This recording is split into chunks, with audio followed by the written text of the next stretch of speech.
Welcome back to Foundry Talks. In today's episode, we sit down with Karina Hardwick, Director of Human Resources at Acme Hospitality, to talk about leading with empathy, building meaningful workplace culture, and the power of human connection. From her shift from entertainment to hospitality to the heartfelt stories that define her leadership style, Karina offers practical wisdom on how to engage teams, reduce burnout, and elevate guest experience through the culture. This one's all about the people behind the brand and how great leadership starts from within. Let's get into it. Welcome back to Foundry Talks. I'm Rachel Stojanovski, and today I am joined by Karina Hardwick, who is the Director of Human Resources at Acme Hospitality. So welcome, Karina. So great to have you on. Thank you so much. So good to see you, Rachel. So let's just start with your story. Give us a little bit about your background, what drew you into hospitality, and what path kind of led you to the current role that you're in now. Yeah, so I graduated from college. I majored in communication, and I was kind of like, oh, I'm going to major in communication because it's broad. I'm not sure what I want to do with my life. And then when I graduated, I dabbled a little bit in the entertainment industry. I worked for Sony, and I was a production assistant, and realized very quickly that I was not meant to be in the entertainment industry. And so then I moved back to my hometown in Westlake Village, and my mom was like, well, there's a Four Seasons opening across the street. You should apply. You've worked in retail for 7 years. You're so good with people. Just go to the job fair and see what happens. So I did. And I had my eyes set on HR, but they already had their HR team, set. So I was like, sure, let's try something else. I was offered a front desk position. I figured that was a good way to get my foot in the door and learn like the operation and learn the world of hospitality. Yeah. And yeah, I fell in love with it. I just love people. I love building connections with people, like whether it's front facing or, behind the scenes, like back of house. I was offered a manager in training position about 3 to 6 months into my role at the front desk. And it's not normally a position that was offered to internal employees. It's normally a position that they recruit from hospitality schools. But I don't know, Westlake was a little unique, and they were still trying to figure out like their footing. Yeah. And so they opened it up to employees, and I took that position and rotated into different positions within the rooms division. So I worked in guest services, housekeeping, security, concierge. Yeah. And I really realized at that point in time that I just loved the connections that I was building with employees. And it really, I guess, just proved that I was really meant to be in HR. I went to the director of HR at that time and said, hey, if there's ever an opportunity for me to be in this department, please keep me in mind. Yeah. And luckily, that director had transferred out to another property. The assistant director was promoted, and that was my chance to move in to HR. And it was a 3-person department, so I was pretty lucky and fortunate that I got that opportunity. And I just loved it. I fell in love with it. I think, like, for me, I just love building connections with employees. Like, that's what drew me to HR. Even working in housekeeping, for instance, like working with the housekeepers and like just learning how to be like a resource to them, where a lot of them, like, English wasn't their first language, and helping them out in every way possible was like, it's just always been something that's been very like fulfilling for me. Yeah.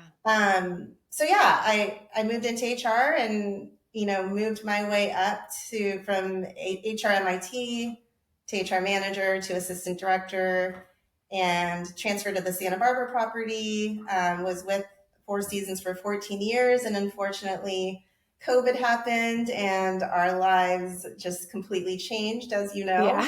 Yeah. But yeah, so at that point, I moved out of hospitality for a little bit into healthcare at the height of COVID, which was insane. I don't know what I was thinking, but I'm so grateful because I just learned so much, seeing a completely different side of hospitality through the lens of healthcare. Yeah. And then, yeah, I'm now in a director role. I've been in this role for almost a year with Acme Hospitality. My heart's always been in hospitality. Yeah. I knew that I wanted to make my way back. It was just all about timing, and luckily everything aligned at the perfect time. And I'm here now, and I absolutely love it. It's definitely different. It's a smaller company, family run company, and different from the world of Four Seasons, but it still has the same purpose, and I'm still doing what I love, and I'm still finding fulfillment in the day-to-day work that I do. I love that. Yeah. We talked just briefly before we hopped on here about how human resources and people and culture are kind of interchangeable, but they also have like very different meanings, I think. Yeah. And I think what's so awesome, and I think what a lot of probably HR representatives don't have as much that same lens, is that you were able to work like side by side with the teams that you are a resource for. And I just love that. And I think that is, we've talked a lot with other guests, like, okay, how do you really get like the buy-in from your team? And I think a lot of it is like, you got to just walk hand in hand with them through everything that they're doing and be like you're part of the team. You're going to be in the trenches with them, or you're going to really empathize with what they're going through. And I think that just has made you such a strong leader in that area. And it's like the teams feel comfortable talking to you. I'm sure it just has been so valuable. Had you not had that experience, it would have been a completely different scenario. Absolutely. I mean, I completely agree with that. And I think just like even working with leaders through the Four Seasons and through healthcare, I think the ones that are the most respected leaders are the ones that aren't afraid to just roll up their sleeves. And, when it's all hands on deck, it's all hands on deck. And I think that we saw that through and through at the Four Seasons. We used to call them crunches, right? Where we send out email blasts and everyone's like, all right, take off your heels, put on your sneakers, go housekeeping, go plate up, go do plate ups for a big 500-person banquet event. Yeah, totally. But that's when you get the most buy-in. Like, you're right. Mm-hmm. That's when you get the most buy-in and the most respect from your employees on the line level, is like seeing that you're not, it's not a top-down approach. And I've never really believed that in leadership. Like, you really gain the most respect and the most trust from your team when you're just humble and you're going through the trenches with them. Yeah. And I think it's because they can see like, oh, they do understand what I'm going through because they're doing it with me. Right. And I think that is what's so important, versus just kind of feeling like you don't even know and you're just sitting here telling me what to do and you've never even done what I've done. Yeah. So I love that. Mm-hmm. Okay. So a lot of attention gets put on the guest experience in hospitality, obviously. How do you feel like internal culture can shape that guest experience? Like the internal culture for the team, and then what they're able to do for the guests that they service. I mean, I think that's how it starts. That's where it begins. My colleague and I, we do the new hire orientations, and we always say, like, you're here to deliver like the best service to the guest, but we're here to deliver that same experience to you. And it all starts with our employees. We want to create that great experience where they feel like seen, where they feel heard, where we want to know if they have the basic tools to do their jobs, or we want feedback from them on how we can improve like their experience internally. Like, that completely shapes how they're going to show up in front of our guests. And, that's one thing that I'm like very, very, I guess just like hold near and dear to my heart is, a lot of people have a perception that HR is just there to like enforce the rules or protect leadership. And I don't believe in that. Like, I mean, I do believe that to a certain point. You have to protect the business. You have to do the right things. You have to follow the rules. But at the end of the day, it's just really creating that experience for the employees. Like, they are the reason we are successful. Like, and we have to like create that culture and walk the walk, really, like internally, in order for them to show up that way for our guests. Yeah, because how can you expect the team to go give this amazing experience if they're not even receiving an amazing experience working for you? Right. Exactly. I love that. Any tips or any like practical ways that leadership can create emotionally intelligent teams or just emotionally aware teams? I think it's important for them to start with themselves to be emotionally intelligent and to be able to like read the room and read their audience. Mm-hmm. You have to be able to understand that, like, you know, employees aren't cookie cutter. Yeah. They all have different personalities. They all respond to things differently. And if you're emotionally intelligent with that, you know how to like provide feedback to an employee in specific ways. Some of them do want you to be like just super like transparent and straightforward. And other ones you kind of have to say, well, you know, Rachel, like I don't think that was the best approach, but let's try this next time. So I think honestly it's starting with them, and then also like providing ongoing feedback. Like the one thing that like in HR that really, I don't know if the right word is irks me, is that I sometimes you hear from leaders and they're like, oh, like Rachel, like she's just not working out. Like she just makes mistakes, like this and that. And like, I think we're just done. Yeah. And I say, well, what has your feedback look like? Like, have you provided her with like ongoing feedback? Have you given her the opportunity to really change those behaviors or that performance? Like, what have you done? What has that look like on your end?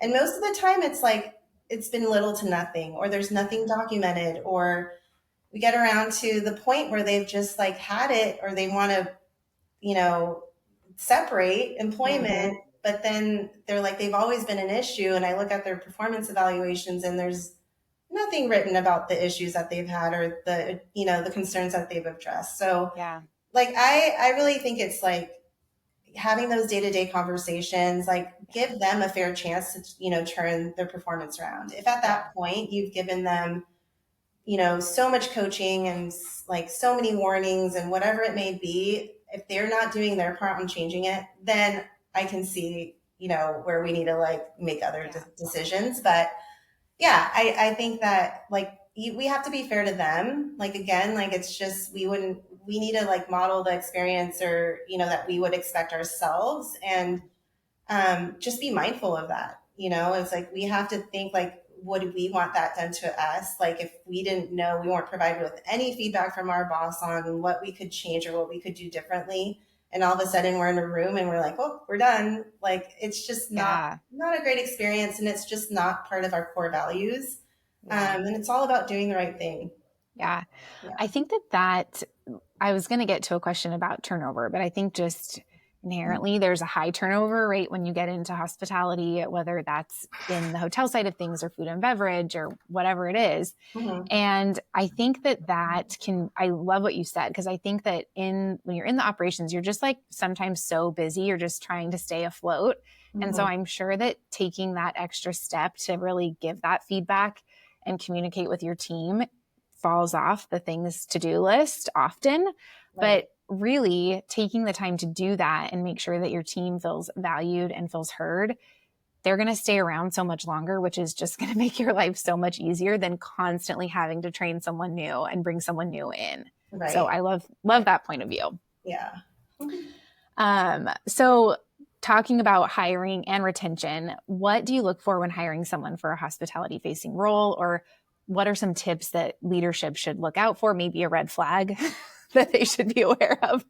Well, let's start what I look for. I just, you know, I look for just genuine kindness and warmth. You can't teach that. It's something that you just have within you. You can't teach someone to smile. You know, you can't teach someone to, you know, I don't know, like just be a kind person. Like you just have to read the room.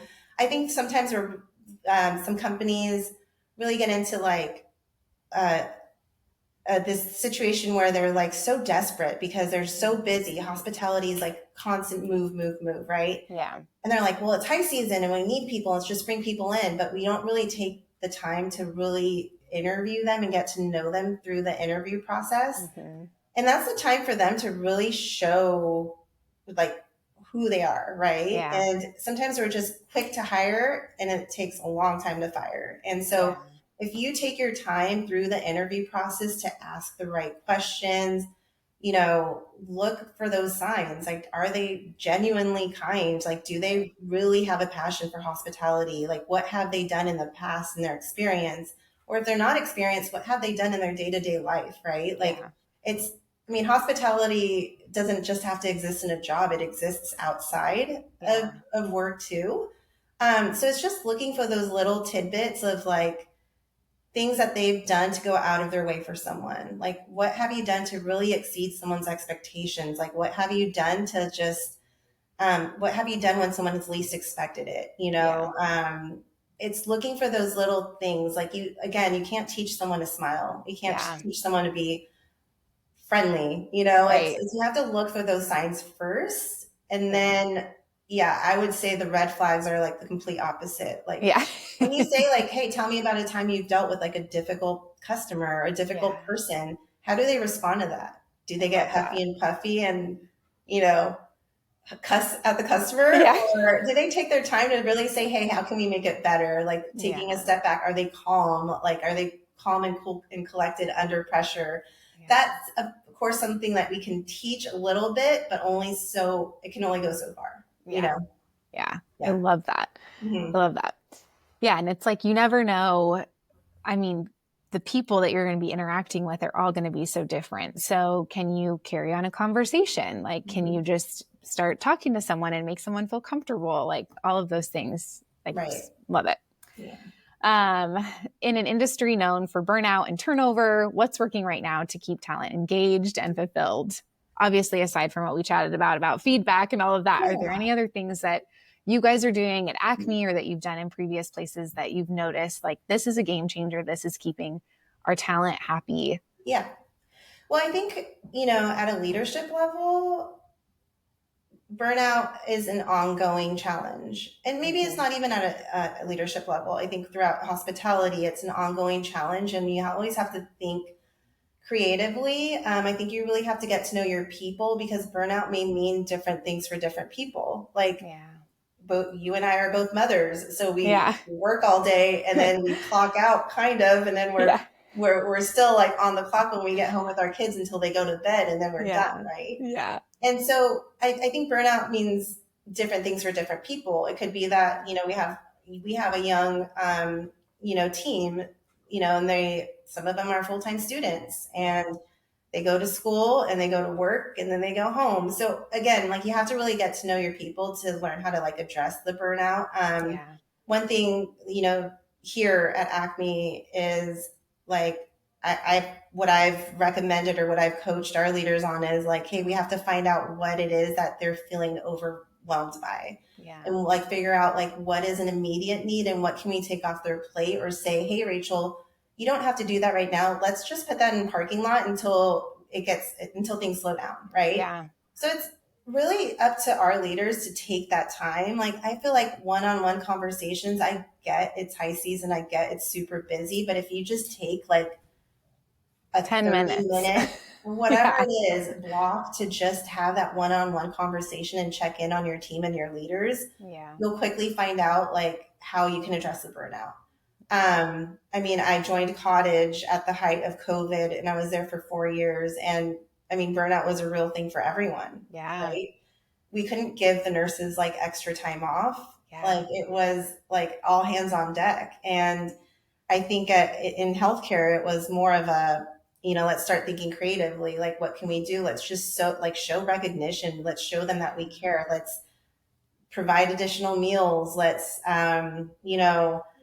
do some incentives, like incentivize them. Like, that went a long way for those situations where we couldn't really give them the time off, but we thought of other creative ways to, reward them and thank them and show them our appreciation. Sometimes it really is just appreciation. It's really just taking the time out to say, I see how hard you're working. I know that this is really tough, but I promise you it's going to get easier. This is just the way it is during high season, right?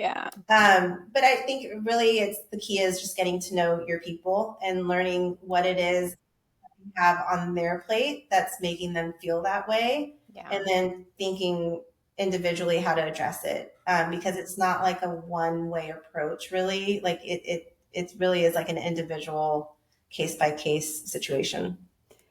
Yeah, I really like though that just that approach to take the time to figure out what you can take off your plate now. Like what can we Mhm. do? What is an immediate fix that we can help alleviate some of this? Right. We were chatting with another guest and she starts her team meetings by saying like, okay, what's the struggle? Like go Mhm. around the room. Let's hear it. Let's talk about it. Who can jump in? Who can assist? And I think even that, but taking it a step further and doing that in a one-on-one conversation where someone feels really comfortable to actually share, that's huge. Yeah. Yeah. I mean, I'm so incredibly blessed. I have like, amazing leaders that I report to, and like my boss, like we have one-on-ones once a week. And Amazing.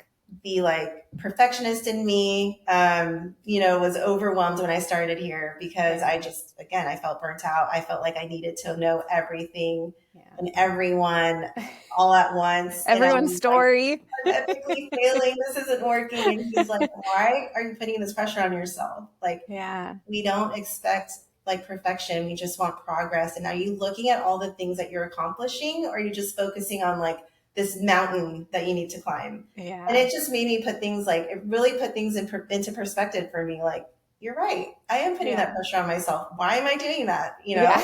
Yeah. I love it. Yeah. So aside from like one-on-ones and just really taking the time to get to know your team, in my experience when working in-house, we had the best HR and you guys would just do some of the most fun things. Like I think it was kind of a combo of showing appreciation, but just also like team building. Mhm. And I just felt like that made all the difference to connect different departments and make us all feel like, okay, we are really this unit. I mean, even something as silly as like when you guys showed up to our work team softball game with like a cooler of snacks and stuff that, just to cheer us on, even though I think we lost every single game. But is that still what you're seeing today? Like, are those types of things post COVID? I think a lot of that kind of dwindled during Mhm. COVID, team gatherings and team events. But are you seeing that that is still something that can be beneficial for teams?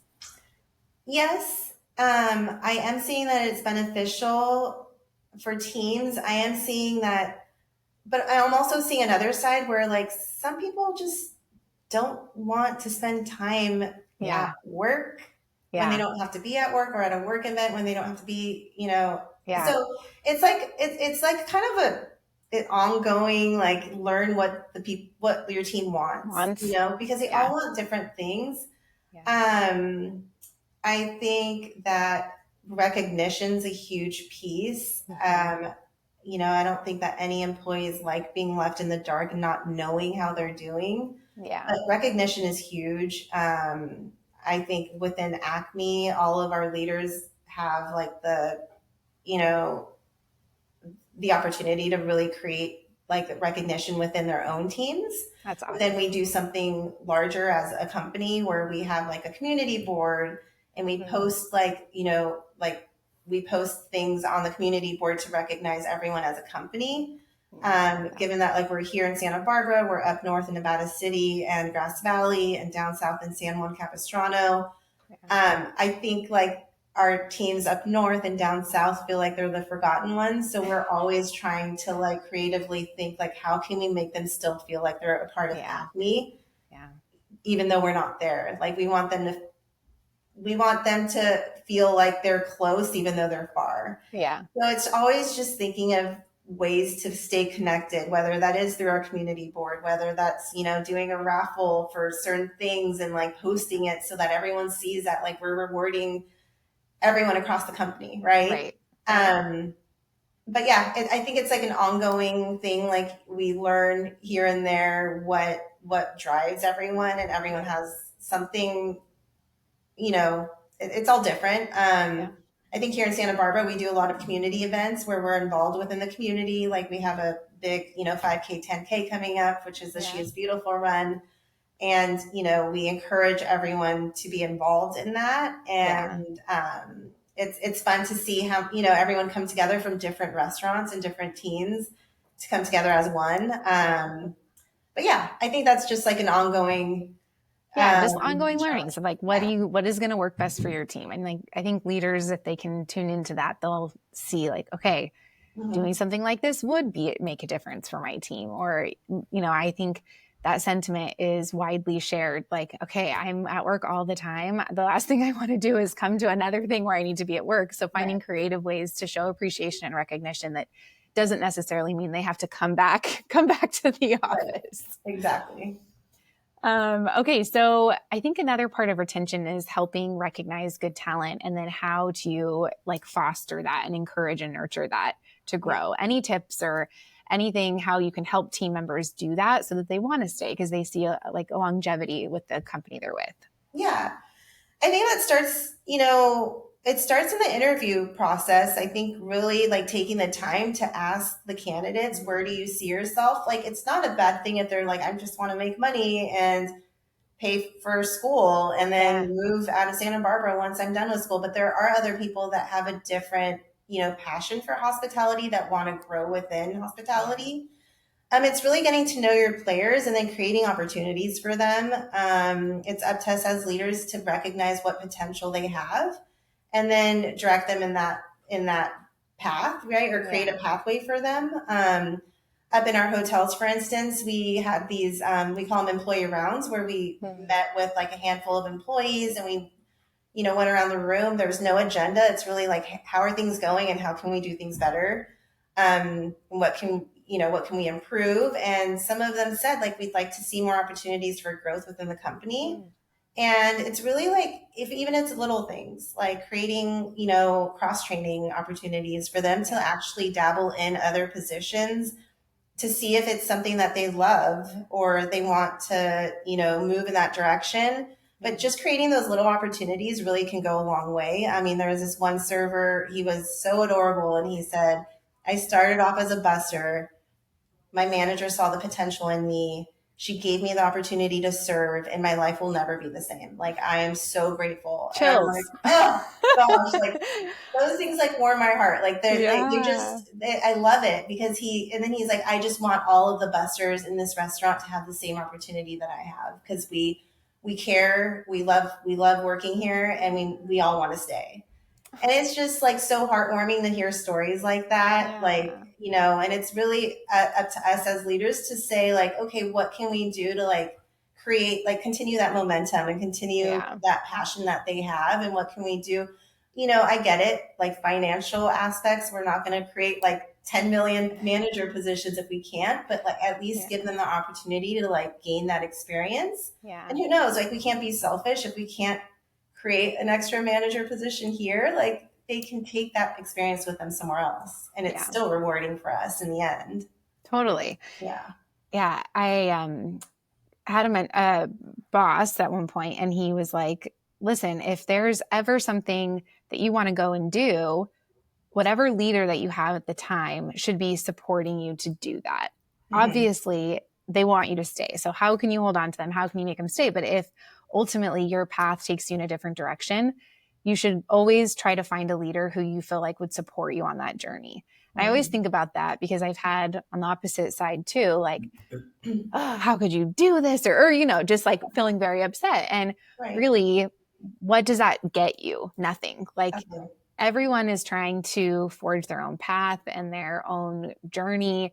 And if that takes them away, they're always going to think back fondly for the training and the steps and everything that they were taught because that's where their career started. Right. And so why not? And who knows, maybe they could come back. You never know. But why not have it be a completely positive experience all around? Exactly. I completely agree. I love that. Okay, so the big conversation, I think, with HR and people and culture is work-life balance. Yeah. How do you guys approach that? I think especially in hospitality, it is a hot topic and something that can be really tricky to navigate. So how do you and your team approach that? And any practical things that other people listening can do? Well, I think that we need to move away from like the old school approach of like, it's the amount of hours that you put in. It's not about the amount of hours you put in. It really is about the quality of work that you're producing. And we shouldn't be counting the hours on the clock. I think like empowering our leaders to feel like they can delegate things to like their teams is a huge piece. Kind of let go. I think it's hard for those who are just like have struggles with like holding on to that power and not delegating, but really in the end, you're only harming yourself if you don't trust in like your team to like take some things off your plate. Yeah. Like that's huge, right? And it's a growth opportunity for your team. Yeah. That's an opportunity for them to learn. Exactly. And then I think it's just modeling the same behavior, you know, like it's from the top. Like if you're not modeling that behavior and you're here from like 8 a.m. to 7 or 8 p.m., everyone's going to think that that's an expectation of yours for them to do the same. Right. And it's not.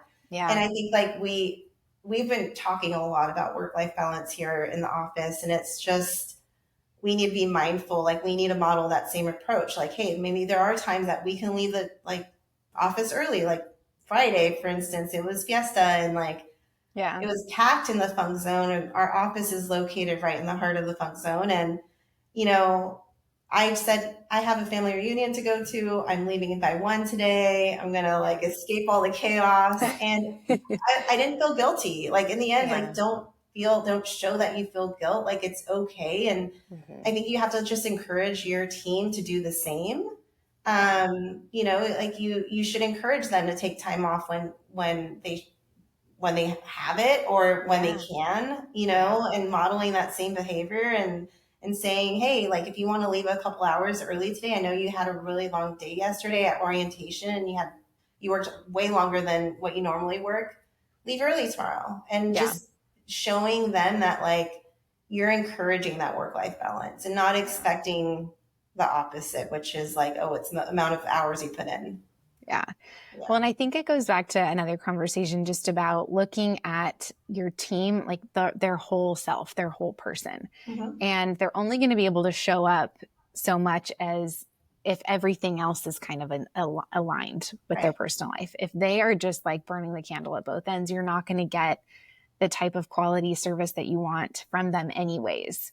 Exactly. And so I feel like it's honestly, it's better, and creating that environment where it is like, okay, yep, take vacation. It's not a big deal. It's not like, oh, okay. And now I'm going to get like, everyone's going to be annoyed because I'm submitting my vacation days. And it's like, no, take it. Like, we're excited for you. Go enjoy. Don't check anything. Like take this time so that you come back refreshed and renewed. And like, that is what is so important.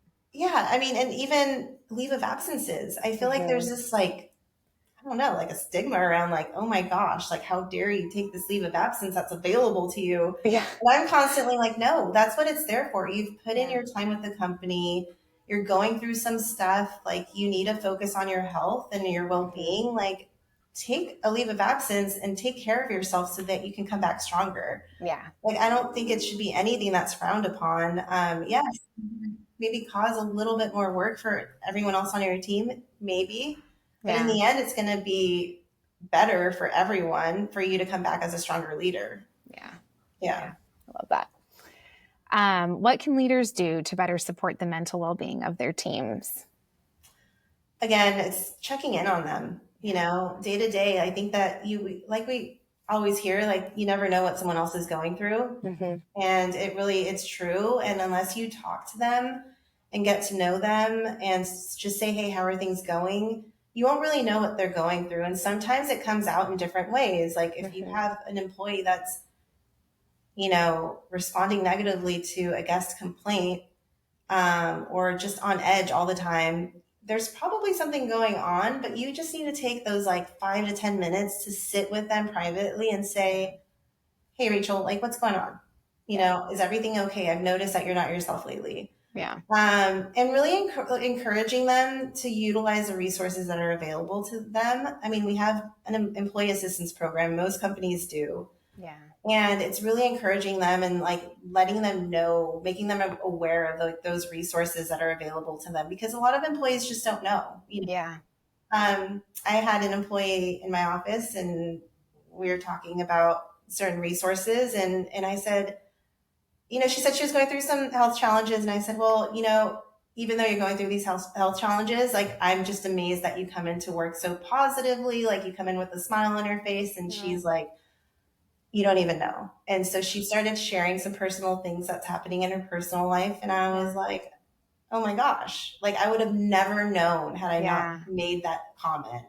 But it then allowed me to like say, hey, we can help you. There's Yeah. so many ways that we can help you and your family. Like, let's talk, like, come in, let's meet for an hour and let's go through the things that can actually help you. Yeah. So it's really just checking in and getting to know, take that time to get to know your employees. Like, they're like our most valuable assets. And if we don't take care of them, they're not going to show up. They're not going to show up for us in the best way that they can. And I think it's important for the leaders to understand what resources are available, because I would bet, or at least in my experience, outside of HR and people and culture, leaders didn't even know what kind of resources were available. Right. And so to have a really well-educated leadership team too, so that when they come into situations like that, they can so easily be able to recommend, or obviously always refer to you and your team. But I think that's important too for leaders, just to be aware of what's available. Right.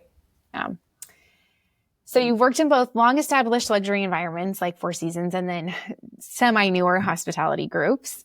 What's something that you can learn from each other, I guess? Like, what is something that a long-standing group could learn from someone a little bit newer, and vice versa when it comes to people-first leadership? Right.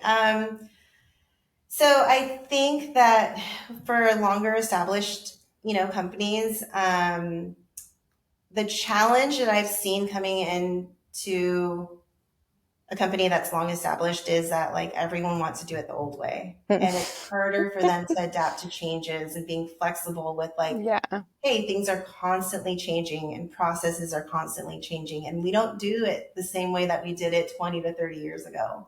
Yeah. And there's that resistance. And it's like, you have to let up and understand that it's not the way it used to be. Like, same thing with, what I said, like putting in all the hours. I get that's how it used to be. And that's what shows that they care, is like, they put in 10 to 12-hour days. Yeah. It's not how it is anymore. So I think just being open to, like, hey, things change day to day and we have to be flexible and adapt to these changes. It's important. I think coming into, like, a shorter standing, like, company that hasn't been, around as long as Four Seasons, or even the healthcare company, Cottage, that I worked for, it's, we're still building that foundation. We're still building the processes and that structure. Yeah. I never realized how much I appreciated structure and processes until I came into a smaller company. Yeah.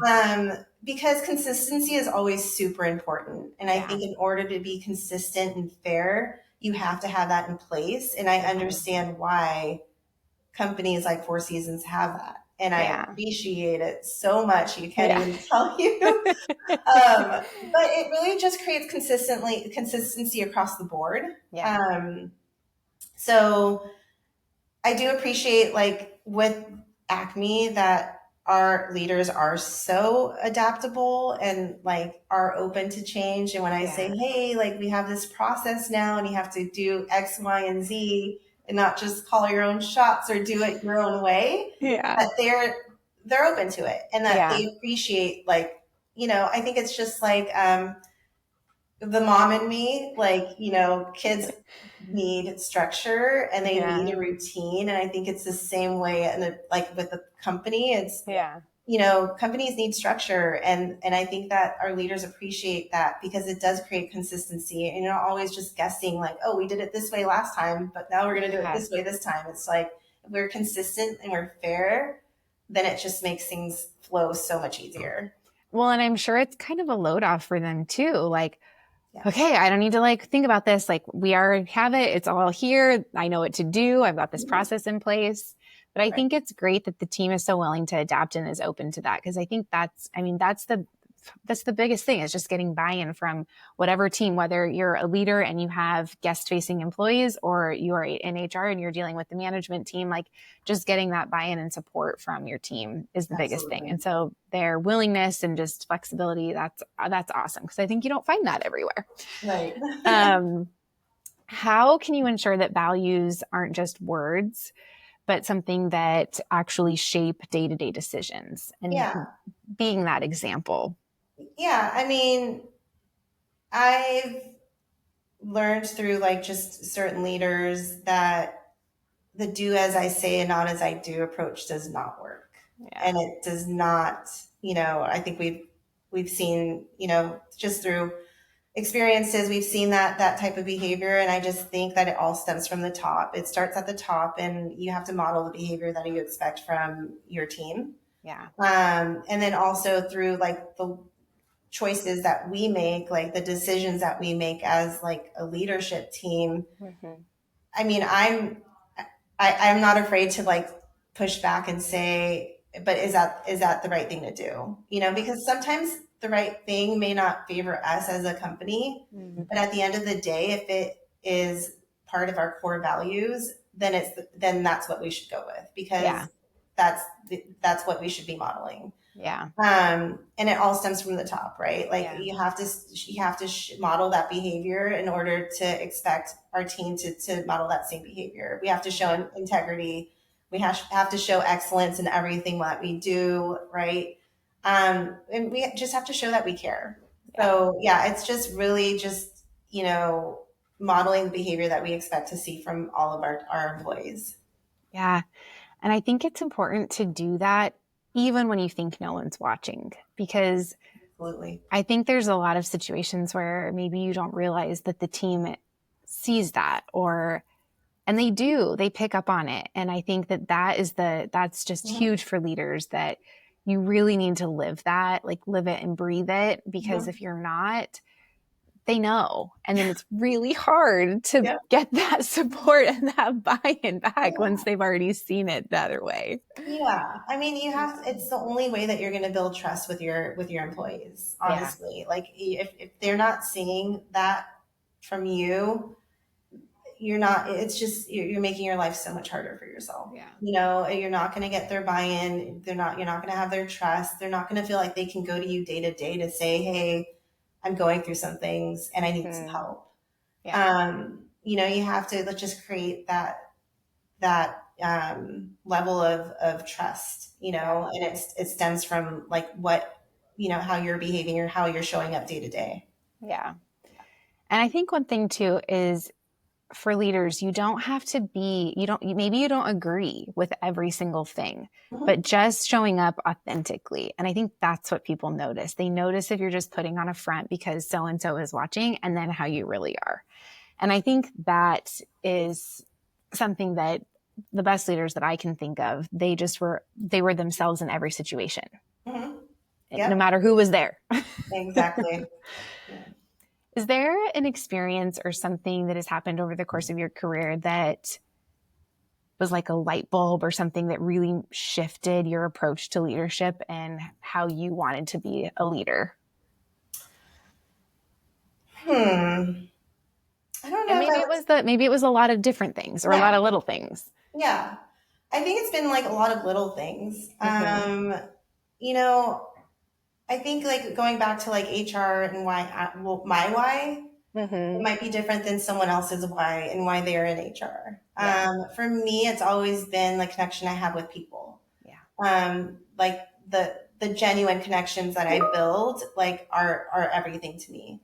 And like, I've always wanted to be like, I love being a resource to people. I love being a resource and like helping. And, there's another side of HR where it is transactional, and you might enjoy like the laws and the transactional pieces, and there's nothing wrong with that. It's just not what fuels me. Yeah. Like my piece is like, if I go home at the end of the day and I'm able to help someone, in one form or another, like that's what fulfills me. And, I think that just through opportunities that I've had working in HR,